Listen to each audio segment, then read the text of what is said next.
Mr. Sharma, thank you for joining us. Can you reassure viewers that the lights are going to stay on this winter? Well, Trevor, thank you for having me on your programme. Well, obviously, people reading what's in the press will be concerned about the supply of energy, the impact on prices. As you will know, the Business Secretary has been having detailed discussions with the sector this weekend. He'll be continuing those today, and there's going to be a roundtable tomorrow. But I think the clear message that is coming out of this is that there is no immediate concern in terms of supply. We don't see any risks going into the winter. And when it comes to prices, we, of course, have an energy price cap. There are also mechanisms such as the warm home discount, which are available to support people as well. So people should be confident that the supplies will be there and that we will be protecting them in terms of price rises. But of course, we're not complacent about this, and that's precisely why the Business Secretary is having these very detailed discussions with the sector. I know you've got to say all of that, but this is sort of... I know what people are going to be saying as they're watching.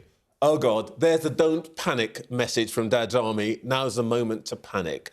We're looking at 70% plus rises in gas prices. Just at a practical level, isn't it a moment where you could, for example, reconsider the cut, the 20%, £20 a week cut in universal credit to reassure particularly poor families that they are not going to have to freeze in their homes this winter? Well, I mean, let's talk about, firstly, the price issue, because that's a very important one. There is a reason we introduced the energy price cap. It is to protect millions of people. And as I said, when it comes to... It's going to drive suppliers out of business. Well, when it comes to... Four of them are going to go out of this business. Let me address that issue. But when it comes to supporting those who are on lower incomes, we, of course, have the warm homes discount, winter fuel payments, and other mechanisms in place. So we are there to support people when it comes to these costs.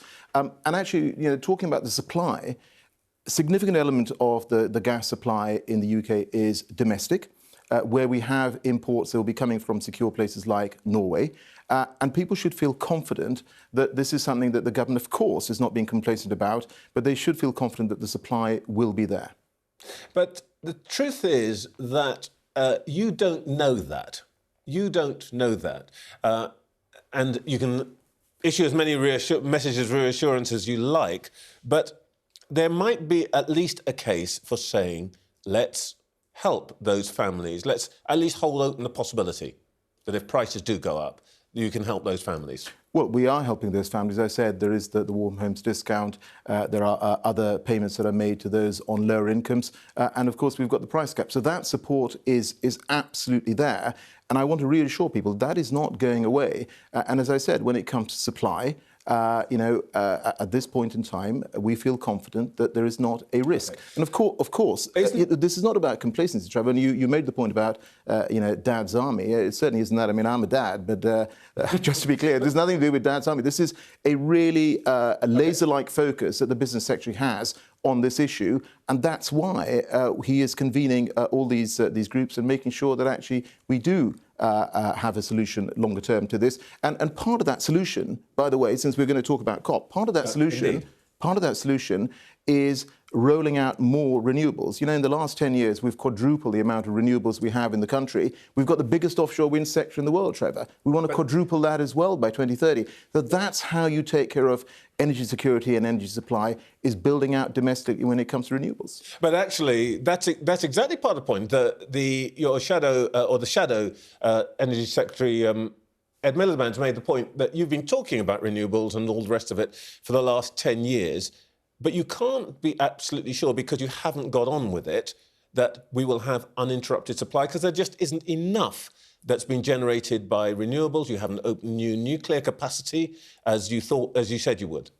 Well, I think I have to say it's entirely wrong to say that we haven't built out renewables. We've quadrupled the amount of renewables over the last 10 years. And I said we now have the biggest offshore wind sector in the world. And to make this point, people talk a lot about coal, for instance. Back in 2012, Trevor, 40% of our electricity was coming from coal. It's now less than 2%. And by the end of 2024, there will be no more coal in our electricity mix. And the reason is precisely because we have built a big renewable sector. Will you take the opportunity now then to rule out a new coal mine in Cumbria, which is what is on the cards, and which the government has sort of kicked down the road until after COP26. Why don't you just tell us, no more new coal capacity? Yeah. Well, so I think in terms of this coal mine, and this has been discussed many times, there is no coal mine at this stage. There's a public inquiry, which is ongoing right now. So, yeah, I mean, I don't want to comment. Say you don't want new coal capacity. Well, there is a reason that in our sort of democratic processes that we have public inquiries. Everybody gets a chance to have their say, and that inquiry is still running. So let's see what comes out of that. What does the inspectorate say to that?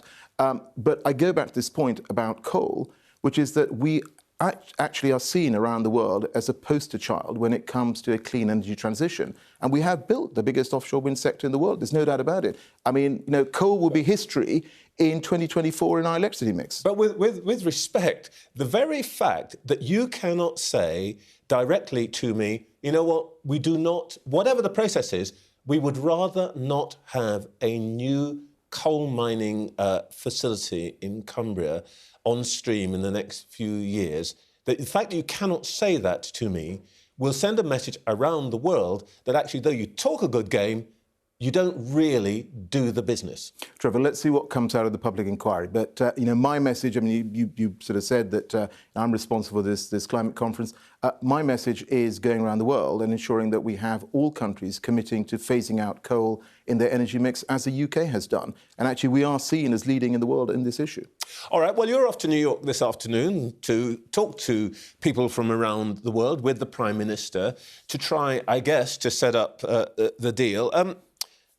Your heart must have sunk this week when the Prime Minister and Mr Biden and Mr Morrison announced a new deal and the French went a bit crazy about it and the Chinese denounced it as irresponsible. It's not the best diplomatic environment, is it, to get a deal? Well, look, I mean, this is a trilateral deal between three very close partners. This is about the Indo-Pacific. And we've been very clear, this isn't about provoking anyone. We want to have good relations with all countries. We want to work with mutual trust with all countries. But they are in terms, in terms of my role... Whatever you wanted, they are provoked. In terms of my role, Trevor, what I can tell you is that I personally have spoken to world leaders, ministers in over 100 governments, and there is a very unified view on this. They do see climate change as an issue which is a great leveller. Climate change does not respect borders, and countries individually see what is going on in their own country. I mean, you've seen, literally in the last few weeks, the horrific flooding that's been in China, in Central Europe, loss of life and livelihoods. You've seen wildfires raging in North America, record temperatures in Europe. This is all down to climate change, and that is why countries recognise that we need to act collectively and together, and why I am told by every country that I speak to is they do want COP26 to be a success. OK, every country. Simple answer here. You've got 100 leaders who've said they're coming. Has President Xi Jinping of China said he's coming? No, not yet. But as you know, I was in China recently. I had constructive but very frank discussions with China. And of course, they've made various commitments on cutting emissions, on phasing down the use of coal. And I was very clear. I said to them that we want to see the detailed policy around this. And they, along with every other major economy, the G20, have committed before COP26, Trevor, to come forward with ambitious plans to cut emissions. And I have to say to you that in every conversation I had with the Chinese, they were very clear. They were very clear that they want to see COP26 as a success. So the ball is very much in their court. Well, there are all kinds of definitions of success, aren't there? China is mining 4 million tonnes of coal a year. It is the biggest emitter in the world. Is Xi Jinping going to turn up and sign a deal? Because without China, it's all pretty meaningless, isn't it? Well, there's no doubt that China is going to be part of the key to all of this. Absolutely. They're the biggest emitter in the world. And what President Xi Jinping has said is that they're going to strictly restrict the use of coal in this next 5-year period from 2026. They're going to phase down. But of course, we want to see the detail of that. That is what is really important here as well. And that's what we're pressing them on. And I repeat the point. They've said to me they want COP26 to be a success. Well, you know, the ball is in their court. We want them to come forward and make it a success together with the rest of the world. Talking about detail, your colleagues in Cabinet have just signed a trade deal with the Australians in which they admitted any specific numbers in relation to the Australians' coal production and emissions, which had previously been in what the Australians signed in the Paris Accord. Now, you say the detailed matters. Actually, what your government's just done is taken out the details that would have tied one of the biggest coal producers in the world to proper targets.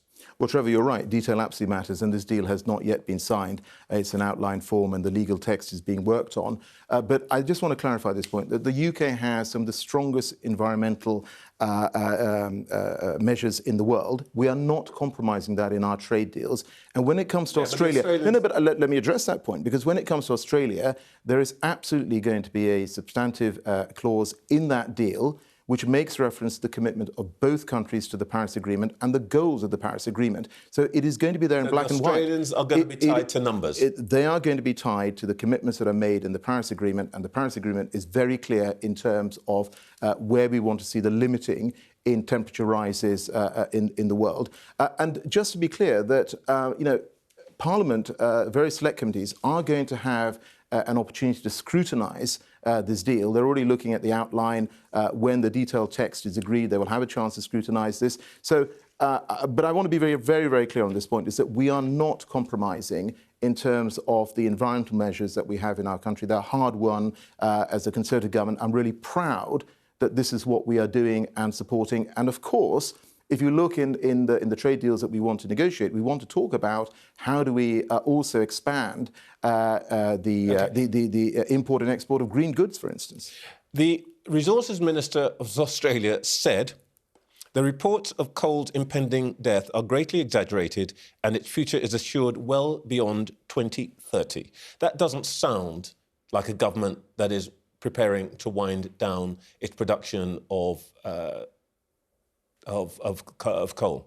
Well, let me make a wider point about coal, which is that if you look at the cost of renewables around the world, it is cheaper to install new renewables in the vast majority of the world than it is to have coal power plants.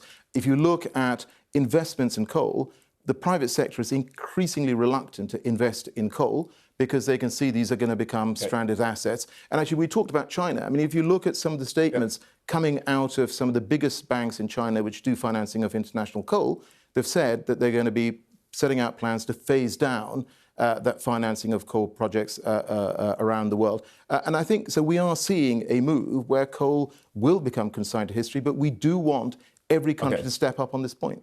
All right. You've got a couple of days in New York to solve the problem. You must admit that what has happened this week must have made the environment, the climate, for those negotiations more difficult. The French are furious with us. The Americans, who knows where they are.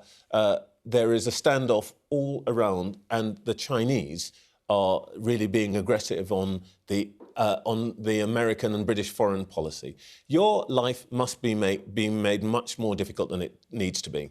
Well, Trevor, the last 18 months, and we've had all sorts of, bilateral matters, multilateral matters that have been going on over the past 18 months. I have been getting access, talking to governments. As I said, I've spoken to over 100 governments personally. And that is because people know that my focus is on climate. And they all understand the reason we need to solve this together. As I said, I'm told by every country that I meet, they want COP26 to be a success, and we need to hold them to it. And what will success look like for you? What are the numbers that will come out of COP26 that will be successful? Well, what we want to do is to ensure that we are limiting global warming. In the Paris Agreement, world leaders set out in 2015 that we would seek to limit the rise in global temperatures to well below 2 degrees, aiming for 1.5 degrees. And we want to get to a point where we can say that we have kept 1.5 alive. I want to make this really important point, because we talk as politicians about these numbers, and lots of people watching this will say, well, yeah, 1.5 degrees doesn't sound like a lot. But actually, currently, the world is 1.2 degrees warmer than before pre-industrial levels. And you are seeing the impact of that around the world. In our own country, you're seeing an increase in flooding, increase in rain, and that's just going to get worse. Rising sea levels, that's just going to get worse. And that's why we need to collectively work and particularly the biggest emitters, the G20, need to come forward and set out ambitious plans to cut emissions.